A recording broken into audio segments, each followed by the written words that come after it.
Hi, I'm Pete Jefferson, and today's talk is probably the most difficult group of thoughts I've ever tried to get on paper and make coherent to the listener.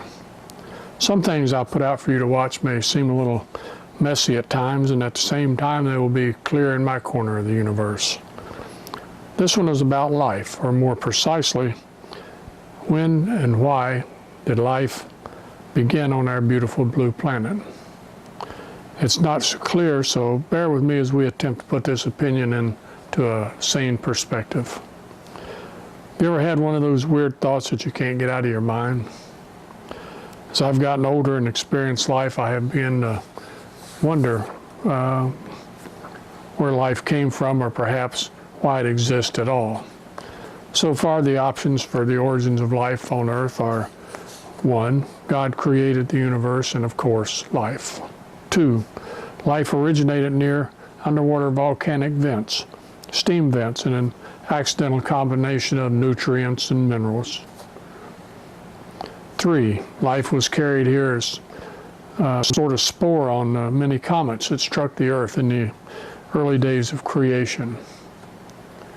Or 4, aliens seeded the world to perpetuate their own kind, which makes us children of the stars.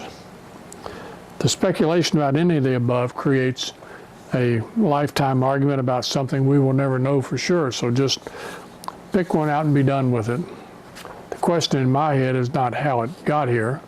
I'm questioning how life itself actually became life and not some gas or mineral floating around the early pools of muck. It seems that everything living has DNA. I'm talking about grass, trees, and all things creeping, crawling, or walking. DNA is a set of instructions on how to build things. Who drew up those plans?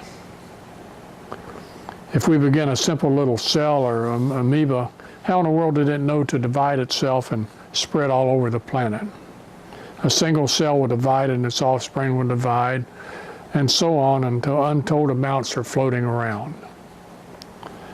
The wind, the tides, rain, and normal climate things will pick it up and scatter all over. I would suppose that when it comes to rest, the strongest would find root and to get nutrients and evolve to create the many variations of plants and animals on the planet. Some of these cells may have merged with other slightly different mutated cells to create more complex cells, and so on, until one day one of the mutations stood up and said, "I am." When I get to that part, I always wind up back at the beginning. One cell. Suddenly it is animated and starts thinking about reproducing itself. Its offspring will have the same feature: survival. Not much danger yet in thinking about working up a foursome for Saturday morning, but enough consciousness to protect and survive. Where did the spark come from? Even if aliens put us here, someone had to make the aliens. The writers of the Bible seem to have a handle on the history of the universe. They took ancient knowledge and put it in a manner that allowed the average person to grasp. If you subscribe to the God is all formula, then the billions of years of creation fit pretty well into each Genesis day. Actually, all of the above theories work if you throw in God pointing his finger and putting that little spark of life in the first cell, and then allowing evolution to bring variety into his playground. Think of the billions of possibilities of life around the universe.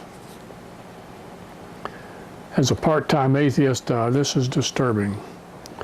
I have for most of my life believed in the inclusion of everything into the fabric of the universe. We are connected with everything, and the universe itself is a conscious thing, conscious being, and we call that being God. People like me believe that nature is God and choose to enjoy it without bowing down and worshiping it. The universe we know is nothing but a huge ball of energy, whether it's a rock or a human or a breath of air. It is energy and all connected. Somehow life as we know it is part of the consciousness, and that rock in your backyard also has some sort of contact with the big guy. No need to beat this to death, as there's no answer. There are a lot of different opinions, and I'd be happy to hear your opinion. If you wish to see the list of other opinions from me, search for Pete Jefferson 2 on the search bar in YouTube. Please write to the address on the screen. Give me your opinion. Thanks for listening.